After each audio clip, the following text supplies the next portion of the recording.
What's up, everybody, and welcome back to another Dark Avenger comic book review. We are here. We are talking about the last week of July, which is July 26, 2017. Like you said, last week of July. Yep. Going into August. We're doing this a little later than today. We had Mike actually is the one that came to me and said, "Dude, we had a lot of books this week for our last week of the month." It was like the whole jeez. Yeah. There was a lot this week. It was a lot, and we actually got the next issue of Secret Empire, which came out this week. I don't even want to know why. Well, if you read the description, you see what's up, Tevya. We got lots of DC. We got a nice amount from Marvel. We got a lot of independents. Yep, digitally independents. So we got a lot of stuff that we are going to be discussing and talking about. Some stuff we'll obviously graze through because there's so much. And like I said, we started a little bit later today because we had a little bit of extra stuff we had to do. And unfortunately, we had to start later. Normally, I like to do this show around 9, 10 o'clock. Well, usually 10 is the norm. Around 10 is the norm. Media Madness was going on. I believe it might still be going on Frontline. So we didn't want to kind of conflict too much with Media Madness. So I went a little later. That's okay because, Media Madness was going on. Did some extra reading real quick. Got to watch some New York Warriors live show. Just went off the air. It's on Big E's Comics, channel. Go check out New York Warriors. It was a fun live show. Mike, actually, you came in at the end. It was a fun live show. It was, actually. They look like really cool people. And they're all from New York, just like us. New York Warriors. Yeah. So. All right. So we got a lot of books. I'm going to grace you. We actually did miss 2 books from Boom Studios last week. One of Mike's, one of mine. And I actually missed Super Sons last week. That's because I forgot to order from DCBS. So Super Sons we got the 2 Boom Studios books here. So we got. And actually, let me see. Okay. What? No, I just want to see. These were the ones you are reviewing. Mm-hmm. Okay. I wanted to see if I thought those 2 would be together, but you have that in between them. Oh, well, that's how you had it. I know. It's all right. Didn't know how you wanted it. You wanted that. All right, so this week we got the new Power Rangers book, Go Power Rangers, issue number 1. And I told everybody I was going to look at it. I was going to review it. It's supposed to be the personal lives of the Power Rangers when they're not Power Rangers. And this actually takes place right after Day of the Dumpster. Day at the Dumpster, whatever the first episode. Yeah, Day at the Dumpster. It is. It takes place directly after the fight with Goldar. And what happens is you get to see how each of the Rangers are taking in being the Power Rangers now. You've got Jason, who's kind of looking to get better. He wants to get stronger. He wants to be the leader that he was appointed. He wants to prove he wants to prove to himself that he belongs as the leader of the Power Rangers. Now, wait a minute. You have the Mighty Morphin Power Rangers that is almost the same as Go Power Rangers? No, I'll kind of... Mighty Morphin Power Rangers is the book I missed last week, which I will talk about. But that's focusing 2 books on from the now. Green Ranger. But that's not focusing on the Green Ranger. That's focusing on the Mighty Morphin Power Rangers comic is the Power Rangers. That's the main Power Rangers book. That is Mighty Morphin Power Rangers. Now, Go Power Rangers is going to focus more on when they're not Rangers. However, for a book that's not supposed to focus on them being Rangers, so we'll get to that. You got Billy and you got Zach. You get to see all of them in their personal lives. Kimberly with her date at the time. Remember, Tommy doesn't exist in the first season-ish. Well, no, he does in the first season, but he doesn't exist for a while in Mighty Morphin Power Rangers. So Kimberly has a boyfriend. Trini is I like how in the end when they're on the Zord, like when they beat Goldar, and Trini's like, I hate heights. I'm petrified of heights.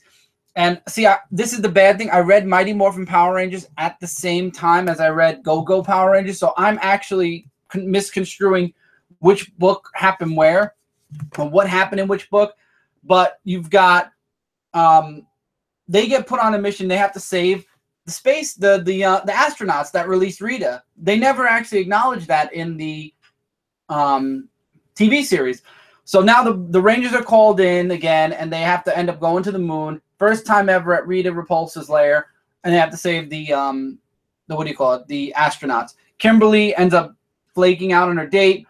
Trini ends up staying out late, and her parents don't like it. Billy and Zach and Jason, you don't really see too much about their family's reaction.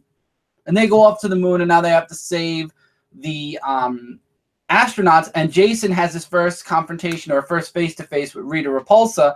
And that's it. This is basically a deeper version of the origin of the Power Rangers. I liked it.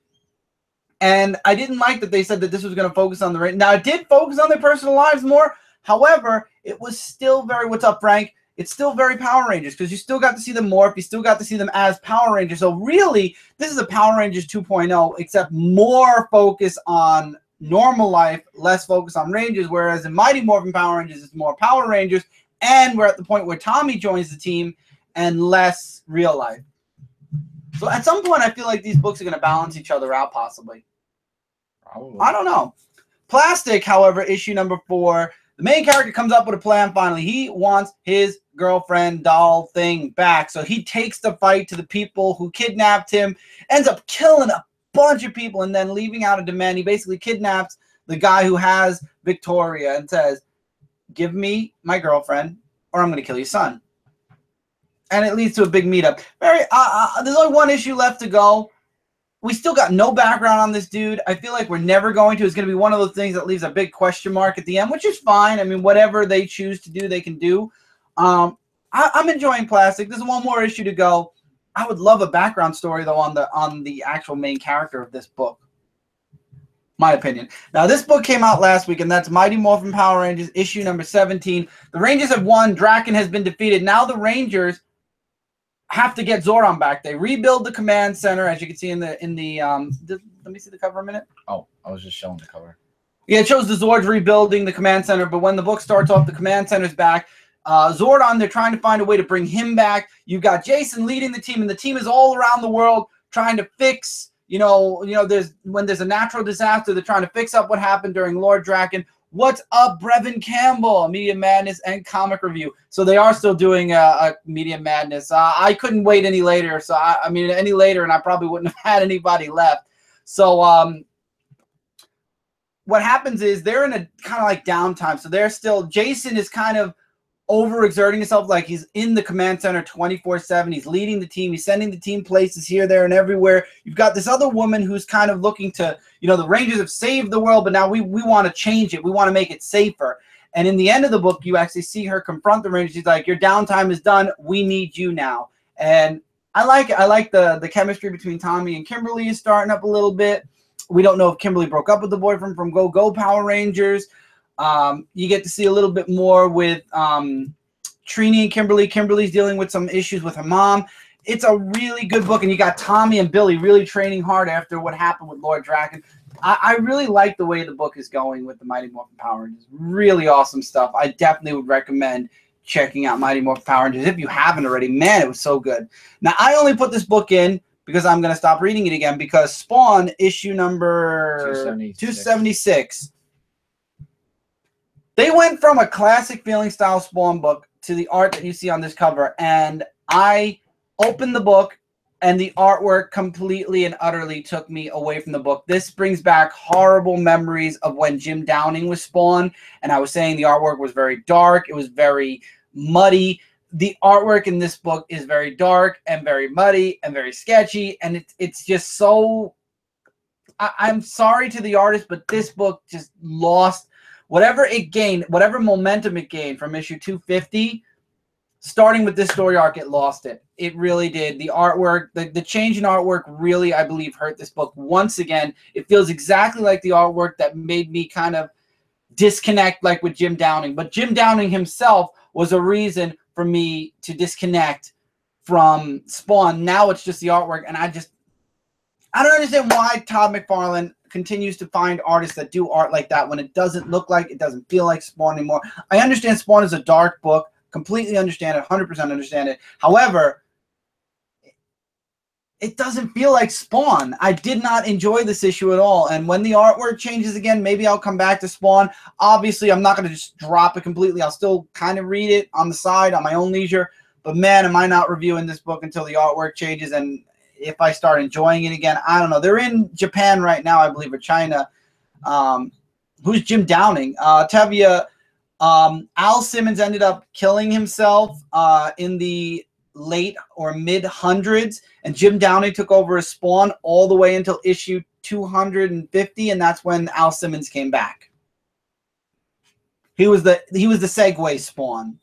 He assumed the role until Al came back, because Al really didn't kill himself. It was I forgot, they explained it in issue 249 or the special that he ended up killing himself in a place where he couldn't die. Al Simmons currently is Spawn. He was the original Spawn. There was a moment in time for a couple of years where Jim Downing assumed the role of Spawn because they thought that Al Simmons was dead. He's not dead anymore. But, man, the artwork definitely took a turn, man. I did not enjoy it. It was a little confusing. I dropped Spawn after issue 1 something, and then I came back and saw there was Jim Downing, found out that Al Simmons killed himself. I was like, really? And then I dropped it again. I really did try with Jim Downing, the story and the artwork. The artwork was another reason for me dropping Spawn then, and the artwork is a reason I can't read Spawn now. Just a man, though. Yeah, honestly, it's just because I do enjoy Spawn. I mean, I went crazy to get the first 100 issues of Spawn. What's up, Jesse? The best Spawn art was way back with hell yeah, Greg Capello's Spawn. You can't top Greg Capello's Spawn unless you have Todd McFarlane drawing Spawn. I mean, yeah. But see, the artwork that it is right now, I mean, the cover art basically is the art that's in the book. So if you don't like this cover art right here, which I guarantee a lot of people will not like because what? Yeah, you're not going to like the book. So this story arc, sit out. I'm sitting out of it. I mean, I know that everything that's happening is leading to another point, but man, the art. And I hate to bash on art because I'm sure that if that art was in a book that I would expect that art in, I'd love it. But the art in this book does not fit Spawn whatsoever. Gotcha. Personally, I think the best recent Spawn was Satan Wars. That was the end of the hundreds. All right, so Teenage Mutant Ninja Turtles, Usagi, Yojimbo, the crossover that we have been excited for, that they've announced a couple of months ago, is finally here. Now, I have the digital copy because I ordered the hardcover. I guess the hardcover comes out a week after the regular issue. I got the hardcover collector's edition one because this is Usagi, Yojimbo, and this is TMNT. This is a crossover that anyone who's a fan of both franchises is in love with and happy with. So the main focus is in Usagi's universe and the splinter of Usagi's universe, and he needs Usagi to help him on a mission to bring something to a sacred place, but the mission is going to be perilous. So they need the help of the Turtles. So Splinter from that universe summons them again. Now remember, the last time Usagi has been going on for many, many, many years. So this Usagi has crossed over with the Turtles from 85, and the Turtles from 85 have existed all the way through to the mid-90s. So Usagi is used to, in his mind, those Turtles. Now, we all know that the Turtles restarted in IDW X amount of years ago. We're at issue 70-something now, 72, which is in this week's pile as well. And now Usagi, when they call the Turtles in, I like how Splinter explains that they called them from a different universe because this is the Turtles from IDW. So while Usagi's trying to reach out to Leonardo and be like, Leonardo, it's me, it's Usagi. Remember, we were friends. You know, we were really close. You were my sparring partner, yada, yada. This Leo has no idea who Usagi is. And it's like reuniting or it's a rekindling of a friendship or a restart of a friendship. And really quickly, they, after a little bit of a fight, like, what are we doing here? Why are we here fighting? Oh, okay, so we were summoned here by this dude that looks like our father, who isn't our father of our universe, but he's the father.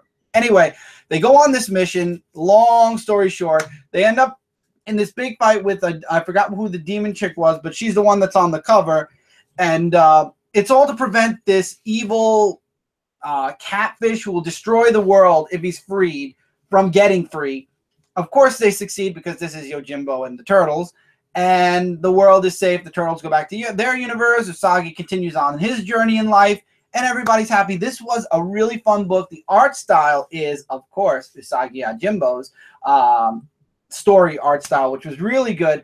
I really love this book. If you can, I would recommend getting the hardcover, or if you don't want to go the extra mile, get the book itself. It is worth the money. Such a good read this week. All right, now it's my turn with the books that I have this week, and this is from last week.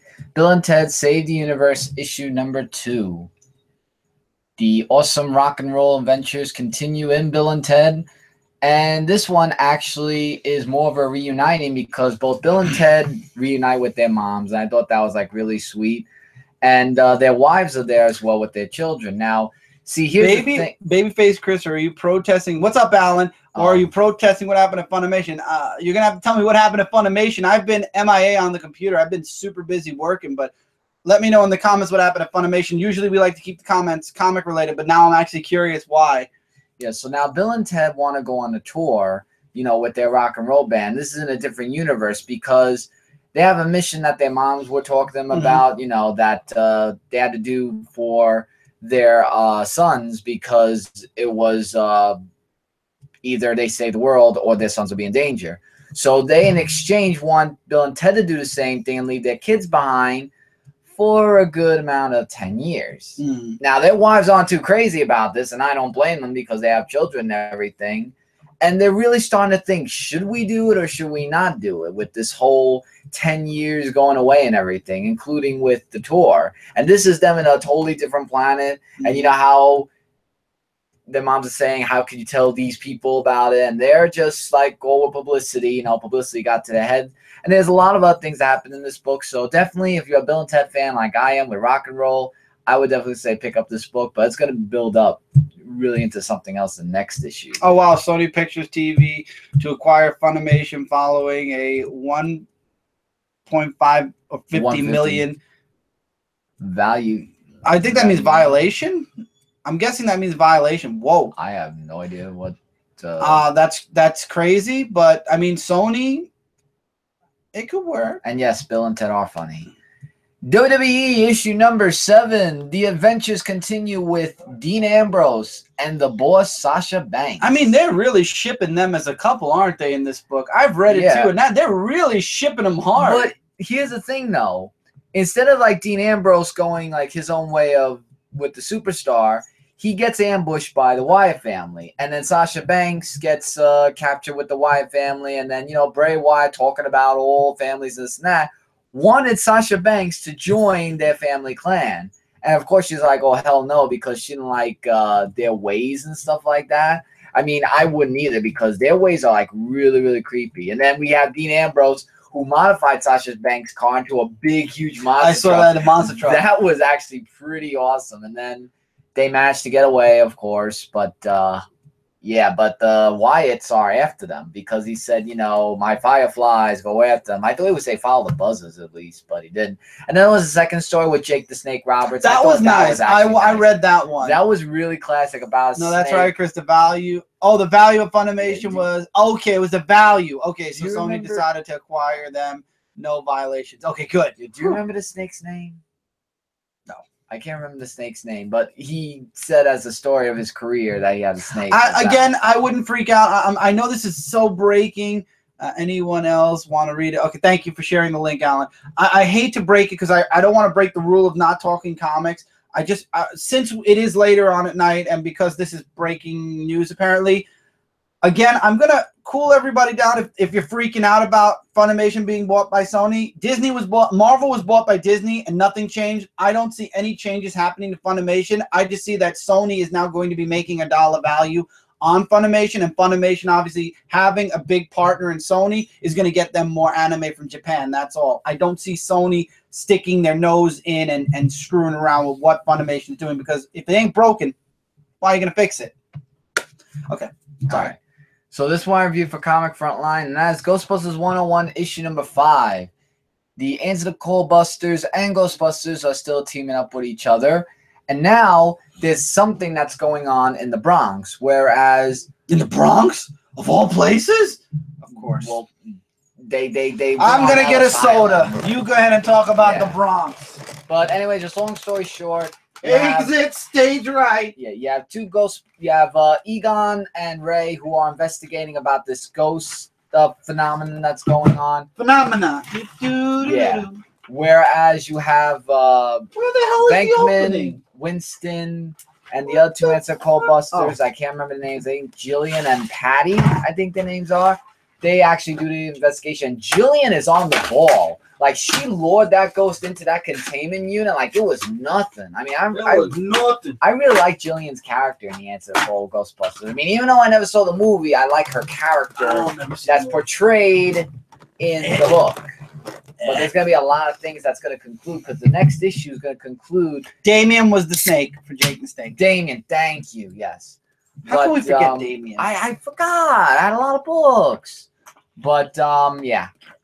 What a way to conclude, to be continued in a conclusion book about them going after the ghost in a different dimension because there's still that ghost that's on the loose.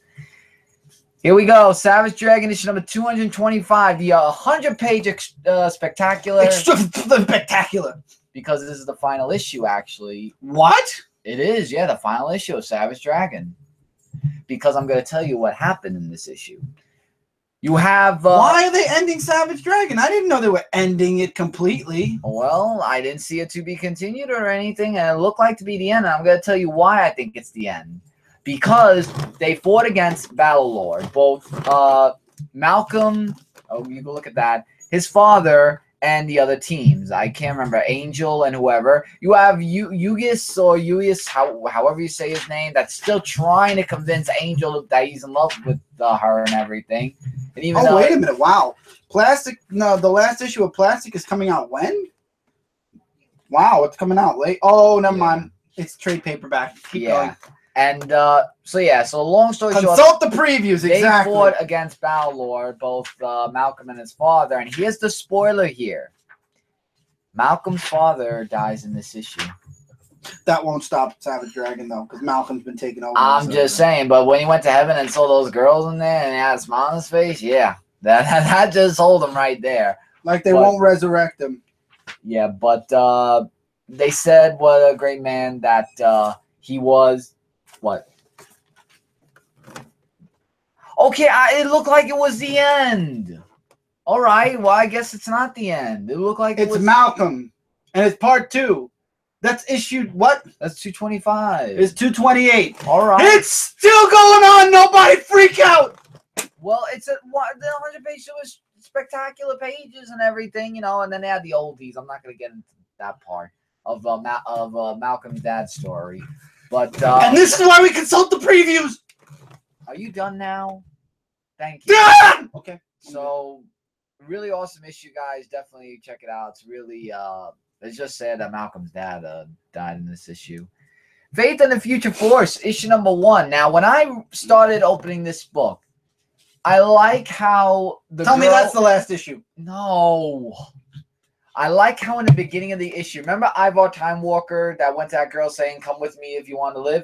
She does the same thing to Faith because there's this like toaster-like thing that's trying to take over the universe and everything. And Faith was trying to defeat it, but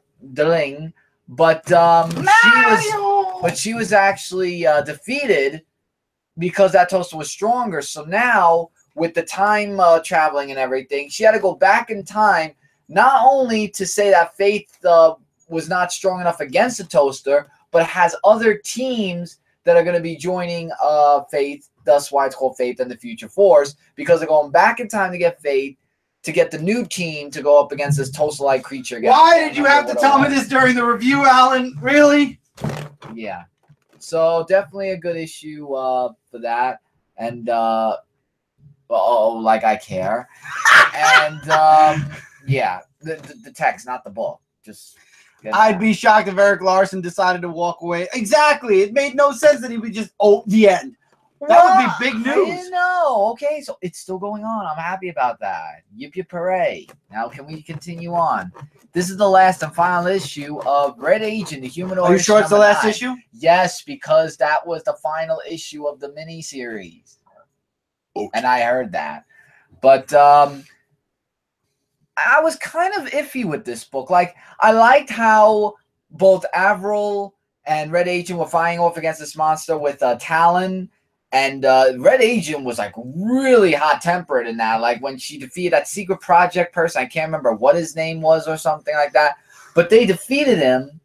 And that was, like, basically, you know, the whole story about that. And then you just get Red Agent and Avril, who are still together, like, saying, you know, there is going to be something along the ways. And it said the end. But when it's the end of the series, there is a new series that's coming out on Zenoscope, and that is Van Helsing versus the Werewolf, issue number 1. An Avenger with his shield. No idea. I'd have to look that up, Alan. I have no clue. Yeah, so Van Helsing, like, I like how she wanted to study a little bit about the werewolves because there was a werewolf that attacked a couple that was in a tent somewhere. I forgot where it was. And then she wanted to do some investigations about that. Now, she's a little bit interested in investigating about the werewolves because they have, like, these certain powers and stuff like that.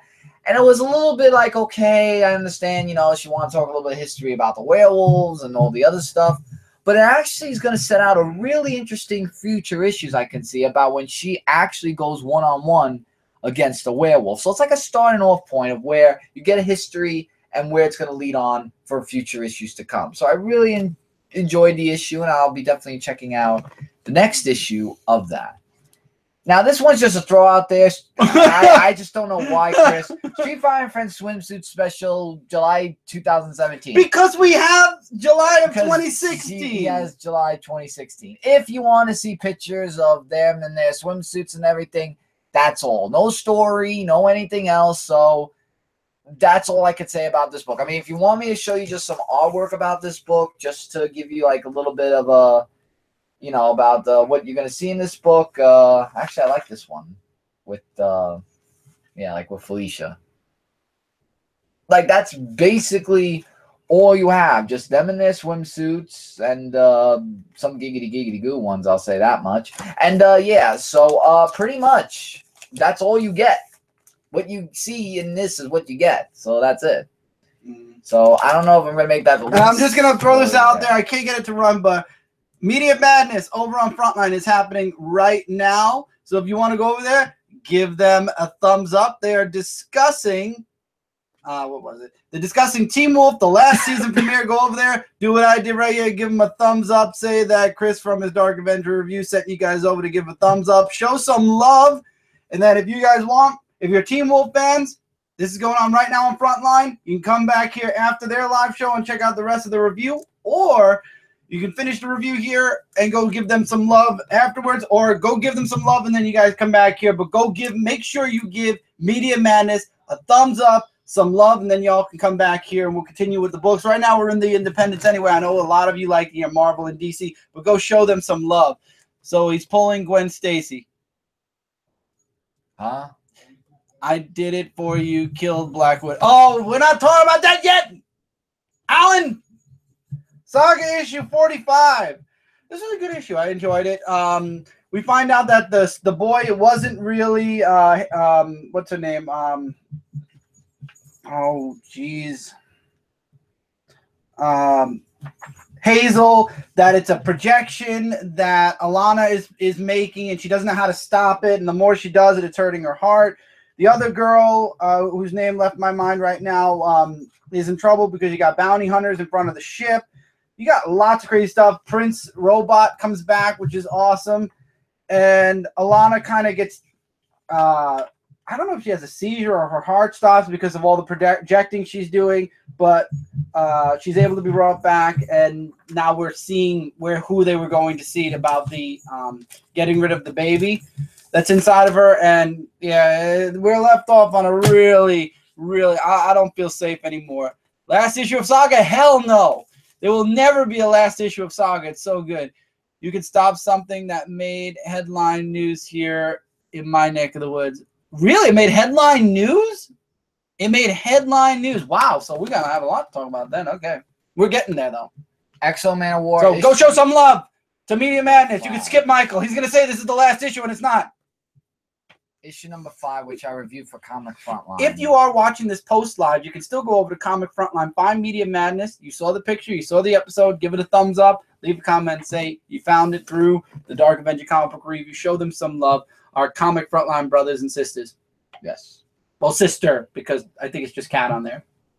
And Nicole, isn't it? I don't think Nicole. No, Nicole doesn't do the live shows. No, she writes stuff. Oh, yes, she does. But she's not on the live show. I'm talking about the live show specifically. We have sisters in Comic Frontline, but as far as the live show is concerned, sister one. All right, well, live show-wise, yes. So after Arak talks with Stone about the armor and everything and whatnot, his mission is still to go up against, to find the location of the real Cadmian president, which he does so. And I just got to say, though, the artwork in this comic book is really just phenomenal. I really love the artwork that's done in the Manowar series, as well as Arak's War. Oh, there was another lady in there tonight? Okay, thanks, Jesse. I don't know who the other lady is. Was it keep going. Yeah. So as he finds the real Cadmian president, he just almost gets in submission against him and everything, or the president submitting against. Yes, it's Mimi also. You're right. Thank you, Jesse. There are sisters in there. Plural. And 2 girls. And the Emperor talks with Arak, requesting that he talks to him about his kingdom, that he's qualified to help with his kingdom, about this weapon that's going on and stuff like that. You can hear my reviews more about that. And when he goes to the village, he hears about this floating tower, which comes with a killing fire and a beast that's a big, huge, powerful thing. And he refuses to join them because he doesn't want to betray his team and be an enemy. So as he goes back, he says, I need one secret weapon that can help him. That secret weapon, finally, and I hope it's for real this time, because last time I thought he put on this issue, he wears the uniform. Now, please, if you're going to make him wear the uniform in the next issue, that would be great. Because in the last issue, I thought he was going to wear it in this issue, as well as getting the Bloodshot Salvation preview in this book. But, yeah. But really great book. I love really the direction that they're going in, but hopefully with the suit that it's a good thing he puts it on or something, because I've been waiting for quite a while in the Emperor story, because that's what it's called, Emperor. And less Independence for you. Now here we go, TMNT issue number 72. I really like these covers. I had to get this one this week. So we find out what led the Turtles to the Pantheons, the Pantheons, whatever. It leads them to Kitsune and her family. You see them talking with Baxter Stockman because they can't go to Harold because Harold wants nothing to do with them anymore. And they have the information because April got the information. They know where to go because in TMNT Universe, Aliplex and Angel went there. So it all leads to them going there and, oh, nothing can go wrong. And then they get spotted. But what happened is what we learned in the last issue about Kitsune's family and everything, and Aka's family, they now know the Turtles. They know that they're trying to bring the father back. They know what their plans are and who all of them are. So now it was all a matter of escaping, which throughout this entire issue they do. Mikey almost gets left behind, gets saved. And now the Turtles are back. I guess Baxter Stockman's on the Turtle side this time around. We're not going to get that human fly. So if a lot of you are waiting for that human fly thing, I don't know if that's going to happen for a while at least. It could happen, I mean, at any moment. But for the time being, Baxter Stockman's on their team because of what he can get out of it. And the Turtles know about the Pantheons now, and they're going to train just like the Pantheon now know that the Turtles know about all of them. So obviously I feel like this is building up to issue 100. I feel like every time they do something with them, it's leading to something huge for issue 100. Next, they're going into the Utrum Dimension X, I believe, is next. I know there's a weekly series starting in August from the first week all the way through to the 5th week. Same thing with like the connecting covers. We had Bebop and Rocksteady last year. This year it's the Turtles in Dimension X. I don't know if that's actually going to cross into the Teenage Mutant Ninja Turtles book, issue 73. I know it won't be in Universe because Universe is following Kitsune. It's following... wow, why did her name leave my mind completely? Shredder's granddaughter. Oh, was that Kitsune? And I'm in the wrong. I'm the wrong one here. Let's find out. I'm probably wrong. No, I think it is Kitsune. I don't know if it's Kitsune exactly. Unless anyone in the comments. I'm not too sure. But no, I believe that. No, this is Kitsune. The person they're fighting is Kitsune. I can't. Karai is in the TMNT universe. Karai. Now I remembered. But yeah, so we got a lot of stuff going on in TMNT universe right now, and that's going all the way through until I think October. It's a 5-issue story arc, so we're going 5 months with Karai. So that's almost a half a year of her story. So TMNT universe is basically going to be her for a while, for the next almost half a year. So, which is good because I'm interested in her character. Batman Beyond issue number 10. We get Damien's. I'm sorry, I need to see the number. But I'll tell you. We get Damien's backstory. We find out what happened with Damien, why he chose what he chose, what happened to him when Brother Eye attacked, and how he was in hiding with his grandfather Ra's al Ghul all the way through until, of course, Brother Eye was defeated. Then he came out, and obviously his brain. Bruce thinks his brain was screwed with because of the costume. It is Mimi. Thank you, Jesse. Bruce thinks his brain was messed with because of the costume. He thinks that the same thing's happening to Terry as he's being exposed to the costume more and more. Damien says that he was always like this. And he wants to blow up certain parts of the world. Basically, he's taking over the Ra's al Ghul mantle, and Terry's taking over the Batman mantle. Damien actually did come back at one point, and he actually saw Terry and Bruce, and that Terry was the new Batman, so he ended up leaving again. That's why he went to Raish, and all the other stuff happened with Brother Eye, and now he's there. We get to see Goliath in Beyond, so we got to see Goliath all grown up. Whoa, it's crazy.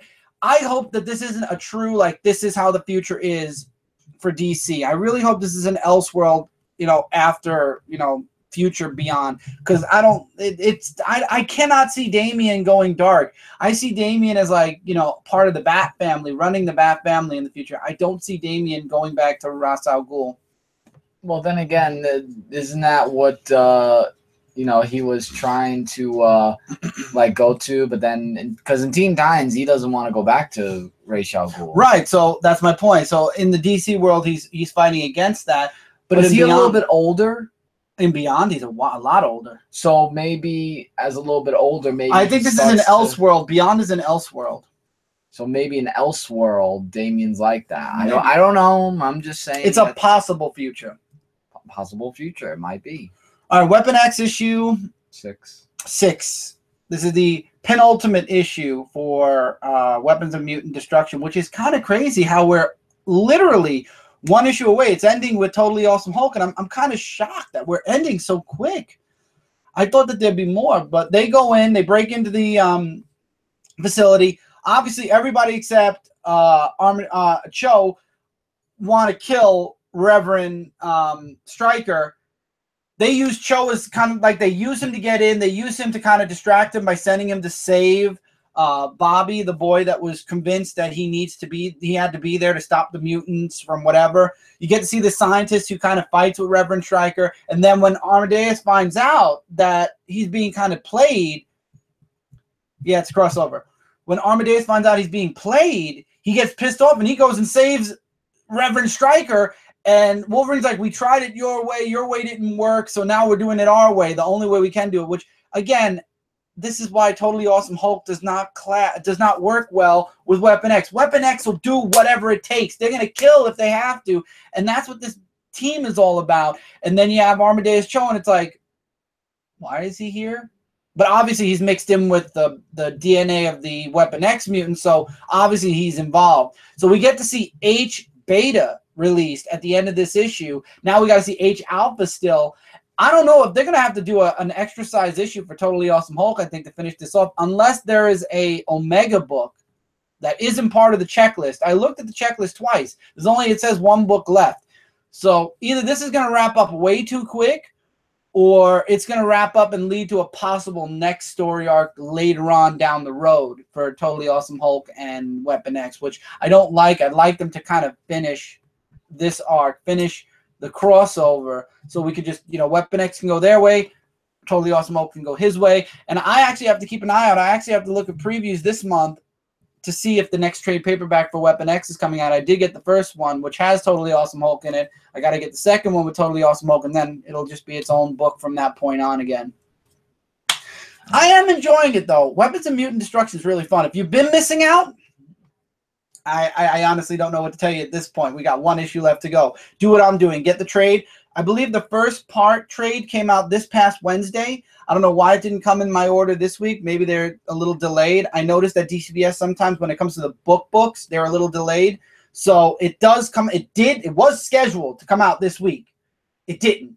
So if you want to get it, check your local comic shops. It should be out this week, next week, some weeks soon, and you can get the whole first half of Weapons of Mutant Destruction. I guess the setup, so to speak, because it goes all the way to the alpha, and then all of these next 6 issues will be in the next trade. All right. Deadpool issue number 34. We get more information about Deadpool and Preston. Yeah, I would definitely say, Brevin, get the trade. You'd like the trade, man. Who go up against each other. But before we get to that, the prisoner that Deadpool took in was Peter, known as the Trapster. It's not Peter Parker. It was actually the Trapster for all that stuff. So as he's sending him in, there's a reason why. But before I get into that, Preston has a score to settle with Deadpool because about Coulson. He's like saying, you know, I want to know the truth. Why did you kill Coulson? Like all this and that stuff. And he's trying to tell her that Steve Rogers was behind all this. And it was like a really brutal fight between the both of them. Like she like really nails Deadpool at first. But then when the whole thing happens, then Deadpool actually gets a one-up on her and actually defeats her. And it was... I'm just telling you right now, that was the most brutal fight I've ever seen in a Deadpool comic. He fought against Preston. And then he explains to Preston's daughter Ellie about, you know, like saying, you know, she has to come with me because of all that of what's happening. It's for a good reason. And then that was where it was left off. Now, going back to Trapster, he doesn't take Trapster as prisoner. He actually uses him to actually get through the Hydra agents. Because you know how he doesn't like the Hydra people like saying, oh, like he says whatever that rhymes with hail with the Hydra and stuff like that. And that was really it. That was like the whole book. So I'm just guessing that we're going to get more about the whole behind the scenes with Preston and everything. But it was really just brutal, I have to say, in this Deadpool comic. Like, if you want to read something brutal, it's in there. It's in there, definitely. And there, listen to me, I'm tired. Edge of the Venomverse issue 3. It's Ghost Rider. This was every time you get a Ghost Rider. There's two more. There's two more. There's two more in August. I'm letting you guys know now. In September is Venomverse 1 through 4 and the War Journals. The checklist actually is back here. I'm not getting it. We're not getting it physically, and I'll tell you guys why. It's not just because of these. So here's the checklist. September is Edge of the Venomverse and Venom War Stories one shot. I don't know why they call it number 1. And then October is the grand finale with issue 5. Not getting it, and I'm going to tell you guys why. Batman Metal is coming out the exact same time, and that is going to be a once-a-week series as well. DCBS had a really great deal for Batman Metal. I'm enjoying Batman Metal. I'm liking this new setup. I'm liking this new setup for the Metal U. So, yeah, I'm liking it. And this is hit or miss, and this was a miss. Logic says if I have to pick one series, I'm going to pick Batman Metal. So I picked Batman Metal. I'm skipping out on Venomverse physically. If it's amazing, either I'll get the trade or I'll go back and I'll get the single issues. But I highly doubt it's going to be amazing. I want to shoot myself for getting the Edge of the Venomverse. Batman is Batman, Superman right now are, Alan. And I think Wonder Woman has a piece and Hal Jordan and the Green Lantern Corps. What'd JL say? Girl on the plane? I don't understand what that means, Jess. You're going to have to let me know. But I buy legally are... Yeah, legally, that's about it. Dang it, that's not a pirate.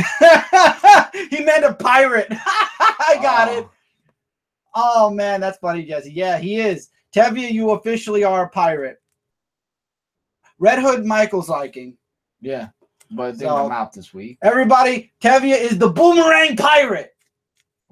Boomerang pirate. I actually have a funny story with a guy named the Boomerang Pirate now. It's all playing out. Can you explain if any fight happened in this? Yes, the fight happens in Scarlet Spider issue number 5. Actually, the whole book.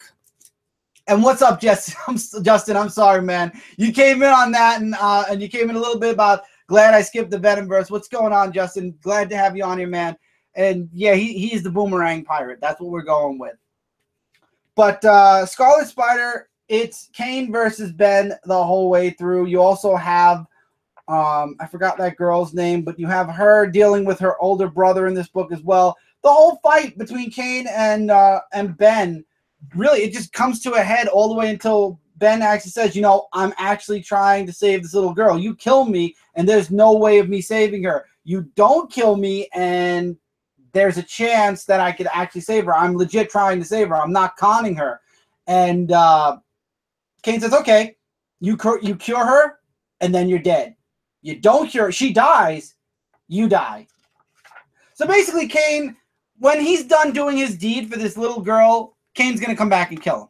Till then, he's leaving. Oh, my God. Alan, no. Maybe. That's actually a funny idea. I might. That's actually a funny idea. So Scarlet Spider was a big fight. Kane wasn't taking nothing. Ben was trying in the worst way to convince Kane not to kill him. Kane wasn't having none of that. That's exactly what he was saying. X-Men Blue issue number 8. Hints are dropped here that I like. So apparently Jean and Jimmy didn't get abducted. She hid them. She psychically hid them. The Blackbird shows up and talks to them. They kind of freak out a bit. But the Blackbird is taking them to save their friends. And there's a conversation between Scott and Emma. And Emma is actually going to use her psychic powers to force Scott to see her way. And I love how Scott says this. And it's interesting because it kind of points out a little bit of what I thought with the original Cyclops. He's like, I won't let you use me, not like you used him. I'm wondering if Emma Frost used and manipulated psychically the original Cyclops, and it's all here in black and white. You have young Cyclops saying, I'm not going to let you use me like you used him. And Emma's like, only until you see it my way. So obviously, it leaves a lot open. We find out Magneto's hiding. He can't help the young X-Men because of the promise he made to Cap. Go check out his book to find out more, or Secret Empire.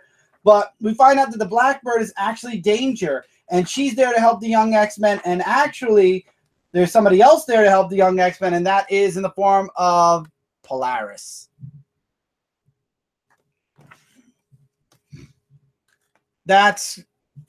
Wait, so what part of that is screwed up?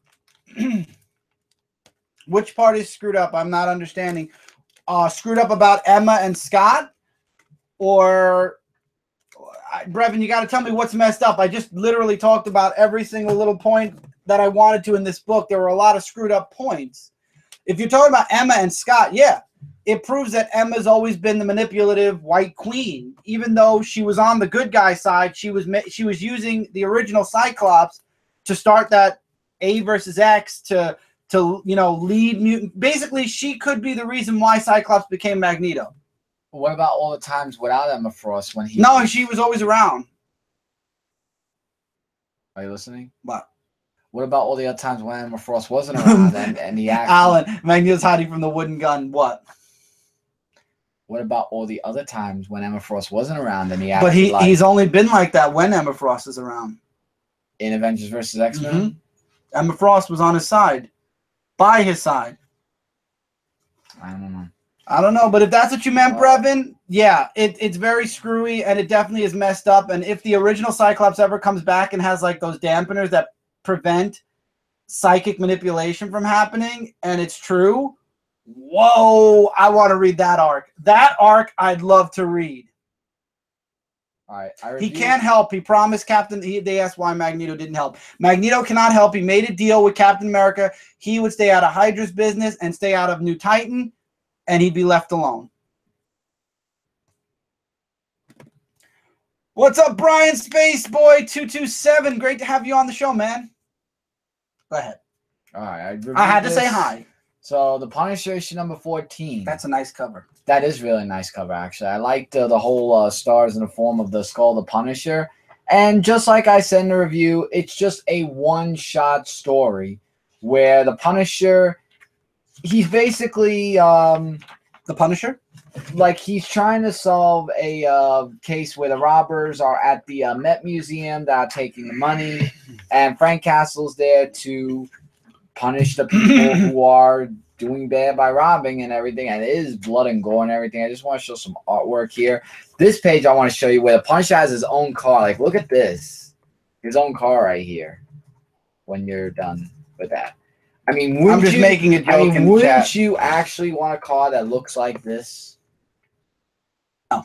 I would want a car that looks just like that. I want a convertible. The Punisher literally, well, of course, anybody would, but I'm just saying just get rid of that. But anyway, so he goes after the robbers, and one of the girls that almost drowned, the Punisher saves them and says that he'll bring everything back to normal. And in the end, let's just say the guy was playing with power.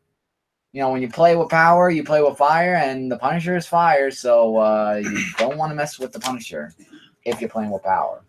So I really like the one story arc things, and I think I know why they're doing that, because that Punisher series is coming out, so probably maybe that's why they're doing a one story thing. I don't know. I don't know. As a story relief, but it's a good way. It's in a good way of a story thing, and the artwork's like really good. Oh my God, Captain Boomerang. Oh God, man.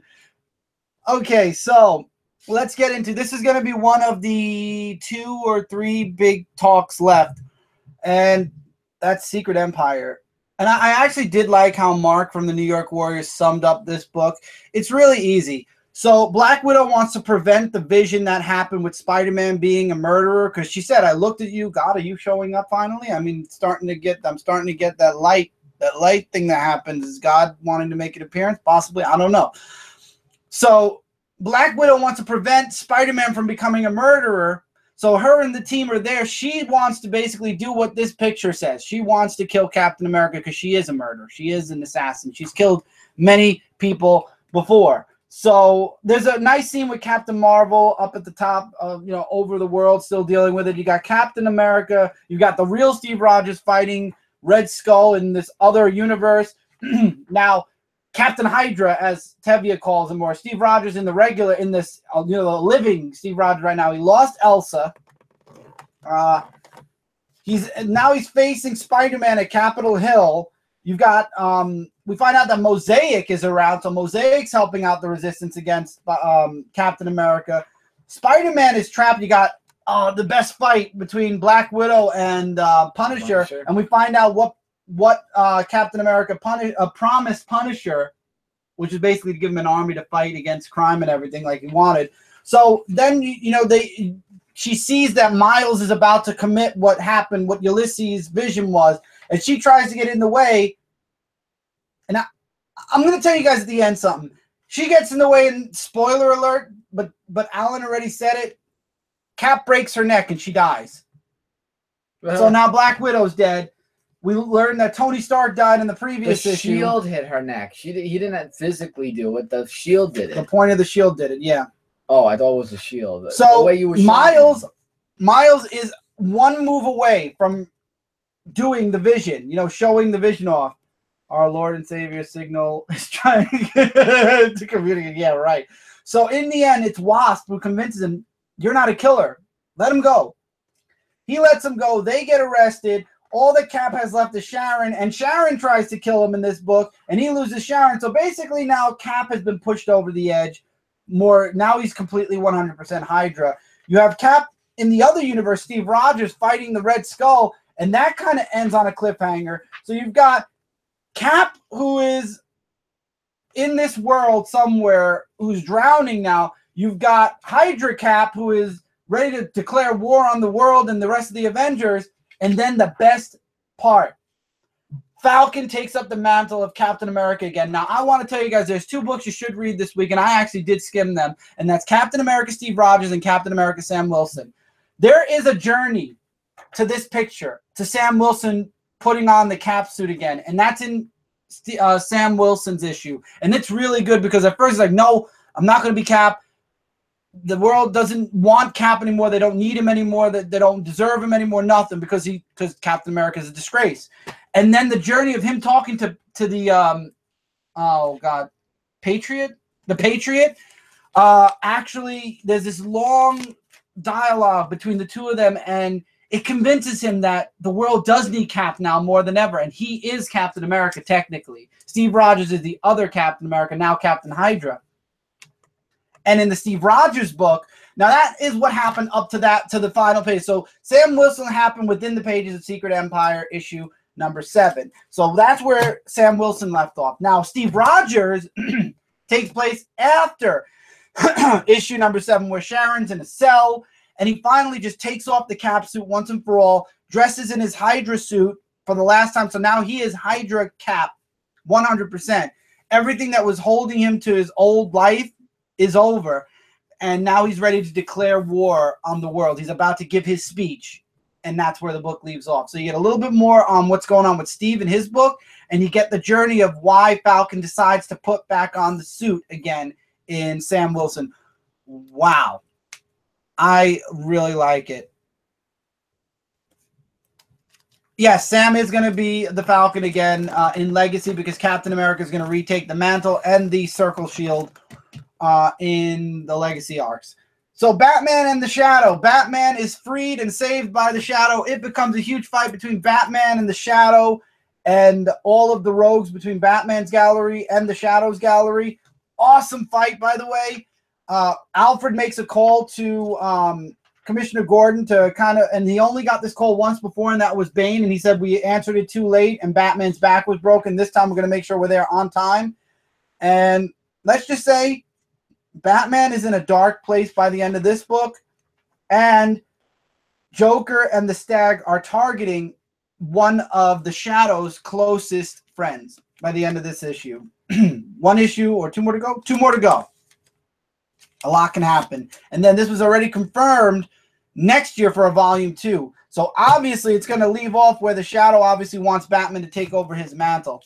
Looking forward to it. Loving the series. Artwork, story, excellent. Definitely read this book.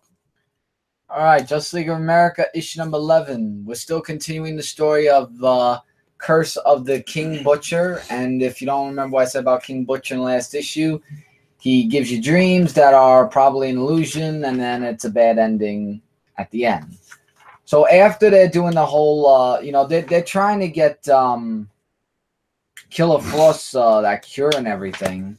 And really like the artwork, even this splash page right here, where Batman and Lobo are fighting off against King Butcher. And it's like an all-out fight that they have against him. And, and then Ray's mom actually comes in. And it's not an illusion. His actual mother actually comes in. Meanwhile, you have Vixen who comes and helps out in the fight.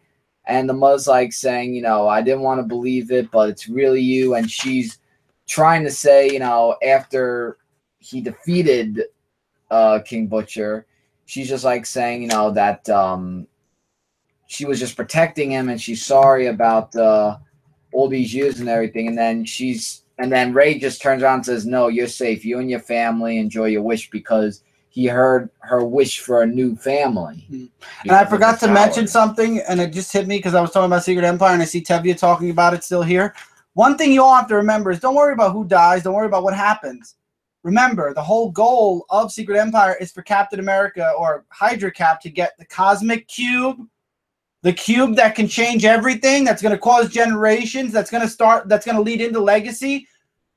Everything's going to be undone. This entire event, and I could hear people now at the end of the event when Cap or whoever gets the Cosmic Cube and undoes everything, everybody's going to be like, oh, well, the event didn't matter. All the deaths in the event didn't matter because they had the Cosmic Cube. Well, duh. They've been telegraphing it since issue 3 that the goal was to get the Cosmic Cube. Now, remember, the Cosmic Cube can undo and redo or fix whatever happens. So don't be upset when they get the Cosmic Cube, because that's 95% what's going to happen. I got to leave that 5% possible no.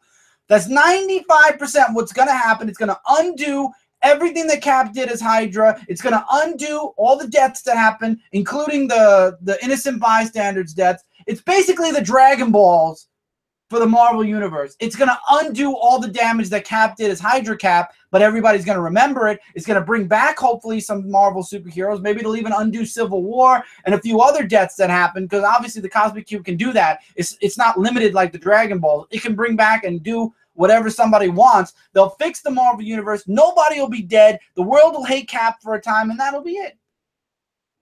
That's my point. Don't worry about who's dying. The Cosmic Cube is the goal for a reason. Because the Cosmic Cube can do anything.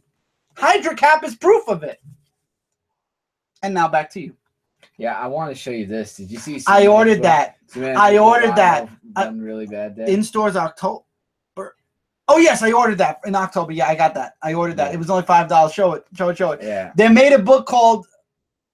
Well, you took the title away from my eyes, so I can't tell. Oh, it's Superman and the miserable, rotten, no fun, really bad day. Because there was a book called, I forgot the kid's name, but it's I think it was Harry and the Miserable. Harry and the Miserable, Rotten, No Fun, Really Bad, or a Really Miserable Day, or whatever. Oh, no, Alexander and a Terrible, Horrible, No Good, Very Bad Day parody. Right, so it's basically Superman version of that. I had to get that book. I bought it already. You guys should buy it too. I'll be reviewing it on the review. I got to do it for the review show, so I will definitely talk about that book. Yeah, so after Batman's talk with Havoc, like saying that he's going to save Angar and that he'll never see it because of not getting the wish, we have King Butcher that goes back to the Overlords and everything while his crown. And then we get Ray who talks with Exynos about his mother and everything. Firestorm! That, you shouldn't be mad at your mother because she's apologizing and everything. So that was a heart-to-heart thing. You're right, Firestorm. It's not pointless because they had to lead into the reboot. That's true. Well, not the reboot, but the Cosmic Cube boot. Also, yeah, you're right. As we continued, somebody... Oh, my God! Found... Oh, my God! They found the signal! Professor Palmer. Oh, Professor Palmer? I thought that was Duke. Never mind. It says... signal found. Professor Palmer. Okay, so... See, but now every time they say signal found, I'm going to be thinking they found Duke. The signal. The dumbest name in comic. I didn't name Duke.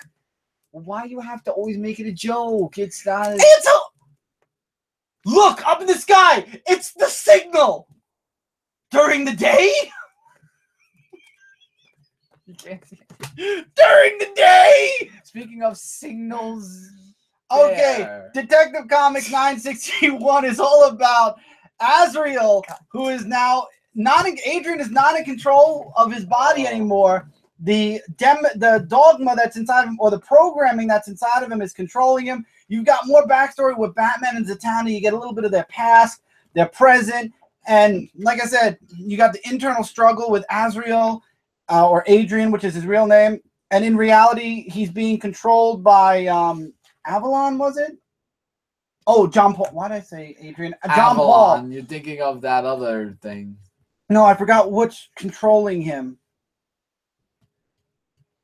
Oh, God.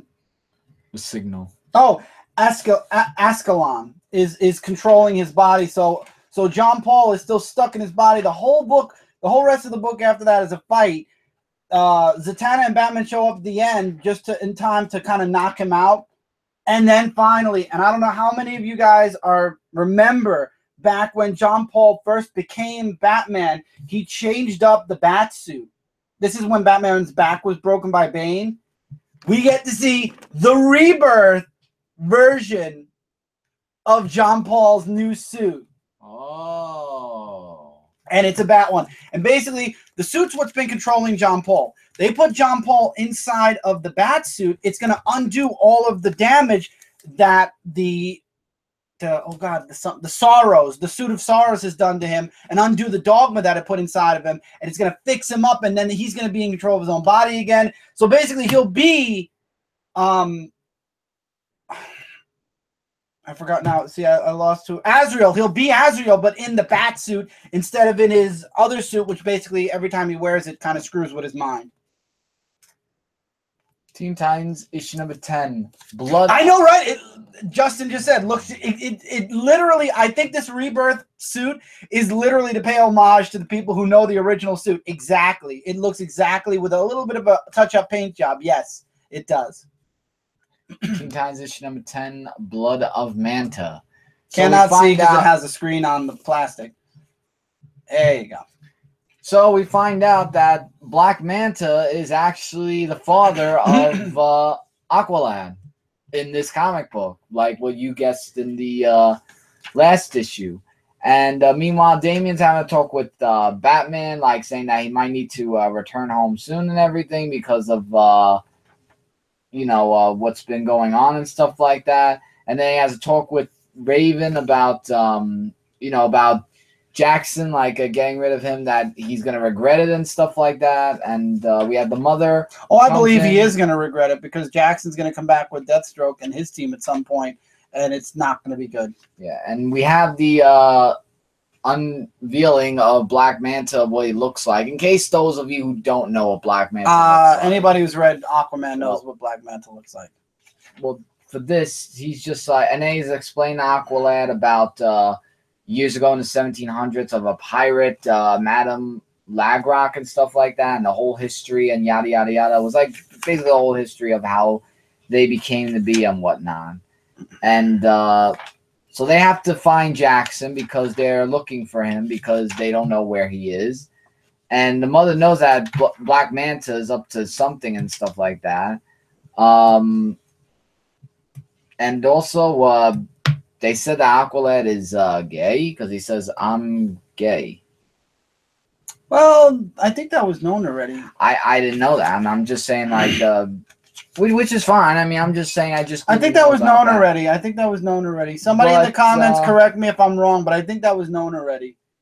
But let's just say that Aqualad is in a very, very tight situation. And I don't think Black Manta is going to save him, for that matter, in that situation. Oh, boy. Let's see what happens in the next issue. That's nice. Aqualad comes out to his dad literally right before he dies. You never know. Now, this book also came out last week. I missed it in the in my DCBS order. Yeah, this came out last week. Oh, but you said Power Rangers and Bill and Ted came out last week also. Okay.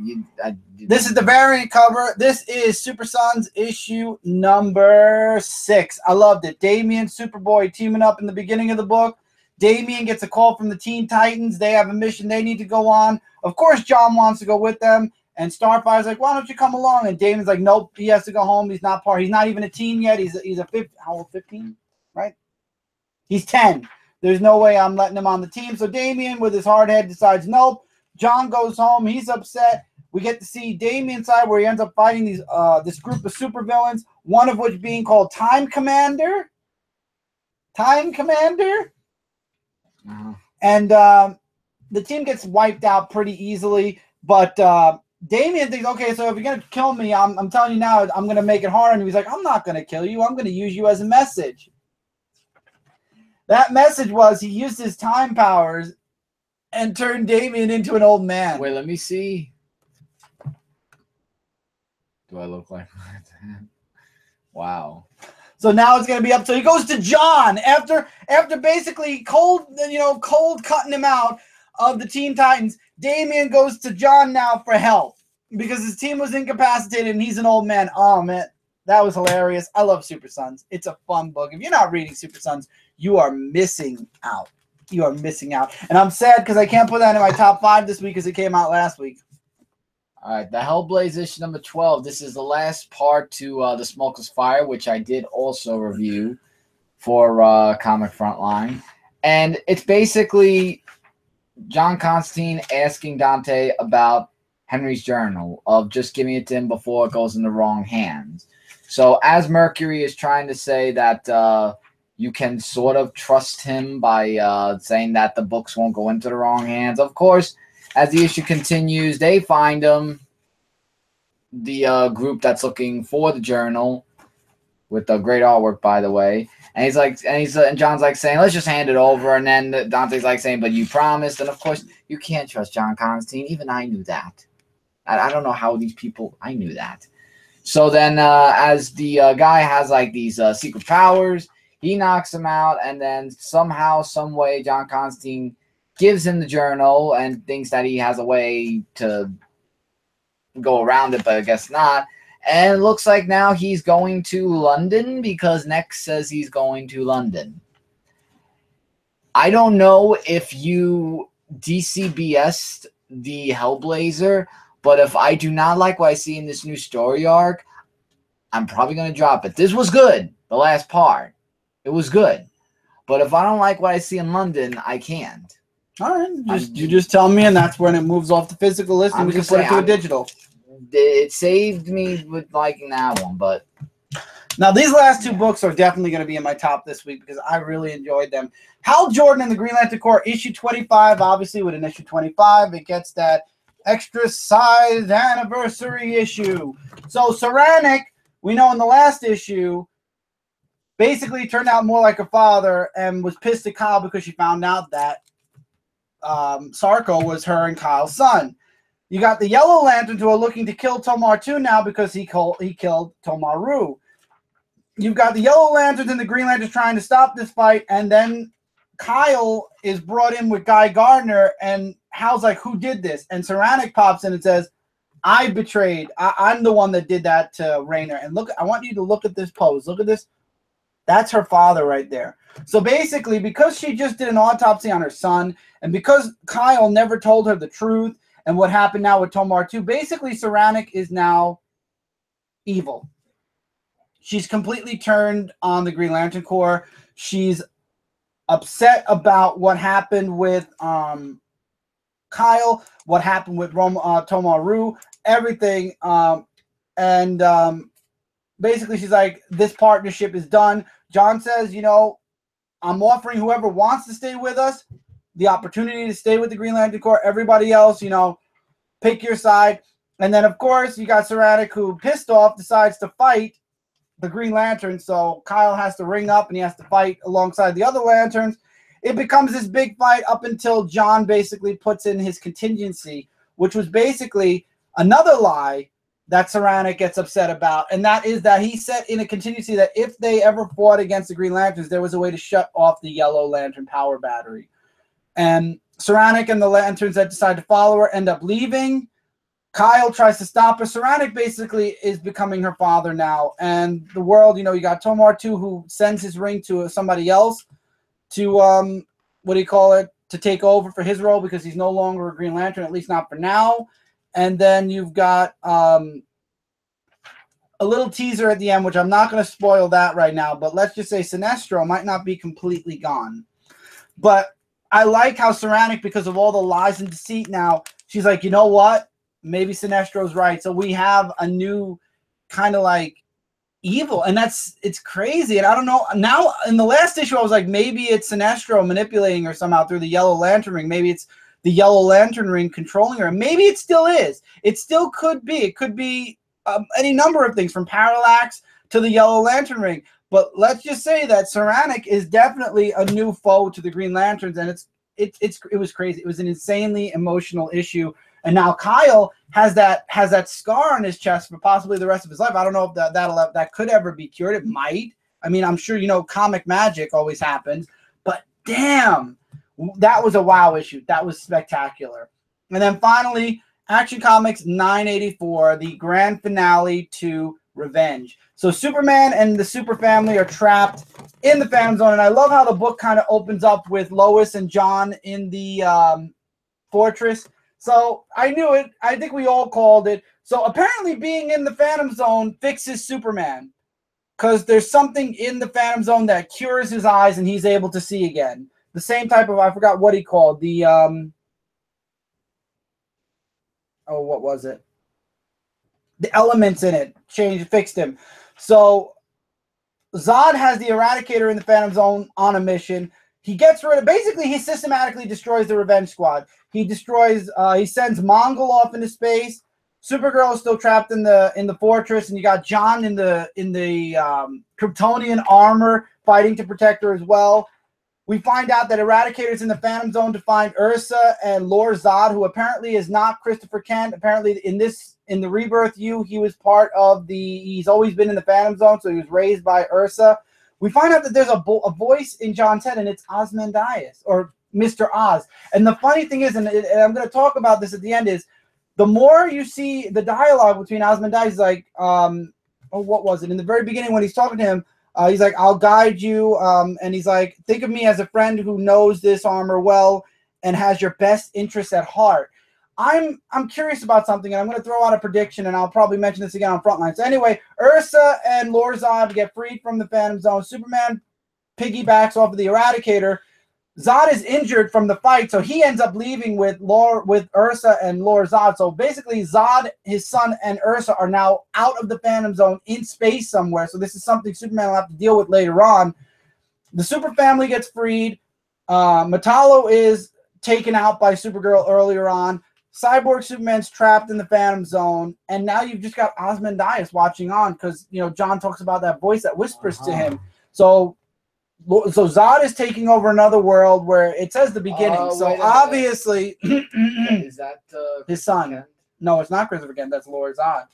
That's his son. Oh God.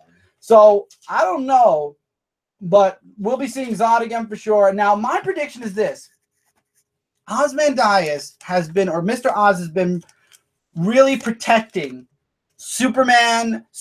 No, more John Kent he's been protecting than Superman. He warns Superman that something's coming. He warns him about like something big is going to happen in the future. He warns him that he's not who he thinks he is, that John is not who now he is, and he's monitoring him. I'm wondering, we've been talking about Ozymandias working with Dr. Manhattan. What if Ozymandias is working against Dr. Manhattan? What if this prison that he has all of these superheroes in, like Tim, who says he knows too much, what if he's actually holding them, protecting them from Dr. Manhattan, right? Because if Tim is getting too close, think about it. Owlman got too close. Metron got too close. And what happened to them? Dr. Manhattan, poof, destroyed them. What if he took Tim not to imprison him because he knew too much, but he imprisoned him to save him from Dr. Manhattan? Because if he gets too far, think about Professor Zoom. Poof, Reverse Flash, destroyed in one foul swoop. What if Oz is protecting everybody, imprisoning them? He's doing it in a forceful manner. But what if he's working against Dr. Manhattan? So when this fight does happen, he actually is on their side. What if he is literally protecting the Super Family, especially because he knows they're the ones that are going to be able to really turn the tide on Dr. Manhattan? That's my prediction. I'm wondering if Mr. Oz or Ozymandias is really with Dr. Manhattan, working against Dr. Manhattan, has his own agenda, or truly is trying to fight to preserve what's left of the original DC universe, or I don't even know. There's so many questions. I mean, if he's really working with Dr. Manhattan, why is he looking to protect John? Why is he looking to protect Superman? I mean, he's imprisoning a lot of people in his dimension, in the vanishing point, or wherever he is. And obviously Tim is going to escape soon. He's going to be in detective again. But why? What is his purpose? Is he really against the superheroes, or is there going to be like a twist of fate where he is actually working with he's working against Dr. Manhattan, basically? I'm going to reload because I think the comments froze. And I apologize if there have been a lot of comments. My comments, I think it froze out. So I'm going to see if it froze out. Nope, didn't freeze out. Or it didn't. It's just not refreshing. So I apologize if there are any comments after Justin's about the suit. But that's my prediction about Ozymandias. Who knows? Maybe he is truly working against Dr. Manhattan. That would be crazy. That would be. That would be insane. But anyway, guys, that's it for this review. As always, tomorrow night, Frontline Live. Friday night, Dark Avenger Live. Sporadically throughout the week, not Tuesday at least, because Tuesday, you guys know we go late. Interesting. Oh, okay, so there. Alan said interesting, so it's moving again. Not Tuesday night, possibly Friday night, sporadic Twitch streams. The Dark Avenger Haul is on Comic Frontline. If you want to know why, go check out Haul 52, which went up. It had these books in it on the video. It was a hour-long live show, and I said there, if you'd like to comment, I will be answering starting with this week's haul. I'll be going back in the videos, and I'll be answering if you have any questions, any comments. If you'd like to talk about what you got last week, leave them in the comments, and then I'm going to be doing what my good friend Justin does, and at the end of the haul every week, I'm going to go back and answer comments, which will be questions or statements from the previous week's haul. So if you want to leave a comment, if you want to leave a question, if you want to leave your haul, your top picks, whatever, feel free to leave them there, and I will be going through the comments the following week, which for you guys, if you go watch 52 and leave a comment, I'll be answering them this week on Saturday when I do this week's haul video. So there's that. The haul videos are there. We're going to have something special for this week's haul video. So stay tuned on Frontline for that.